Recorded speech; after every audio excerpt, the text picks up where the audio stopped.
एक बार आपने मुद्दा उठाया था कि उड़ीसा में 44,000 महिलाएं जो हैं वो गायब हो गई हैं और इसमें आपकी रिपोर्ट काफ़ी चर्चा में आई थी, उसको देखा गया था।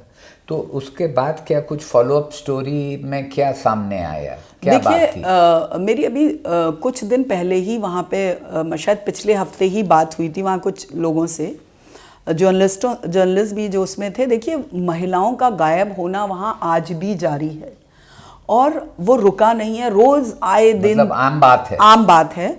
और सबसे बड़ी बात है कि इसके पीछे ना सामाजिक कारण भी हैं और वो एक नहीं है, वो एक से ज़्यादा सबसे पहली बात तो वहाँ बहुत ज़्यादा आज भी गरीबी है। उड़ीसा में जितना भी आप कह लीजिए कि हमें सरकारी, मतलब बीजेडी जो सरकार थी, पटनायक की सरकार थी, वो उसके लिए कहा जाता था कि जन्म से लेके मृत्यु तक हर कर्म कांड के लिए, हर मौके के लिए वो सरकार मदद करती है। उसके बावजूद ज़मीन पे अगर देखा जाए तो बहुत बड़े पैमाने में ऐसे लोग थे, बहुत ज़्यादा गरीबी है। तो लड़कियां वहाँ पे सिर्फ गायब होने में ऐसा ही नहीं था कि रास्ते चलते लड़की गायब कर दी गई, वो तो अपनी जगह है, वो गायब होना अलग है, लेकिन परिवार भी मजबूरी में अपनी लड़कियां बेच देते हैं।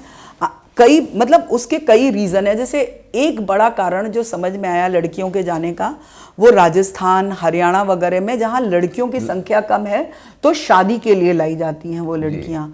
दूसरा, ह्यूमन ट्रैफिकिंग हो रही है, वो भी एक तरह से ह्यूमन ट्रैफिकिंग ही है, लेकिन वो चलिए एक शादी के लिए आपने कई कारण देखे, कई कारण हैं तो जहाँ बदस्तूर कायम है, अभी भी कायम है। वहाँ माँ बाप बेच देते हैं, भाई उनके पास दहेज देने के लिए पैसा नहीं है, आर्थिक दिक्कतें हैं, उन्होंने बेच दिया।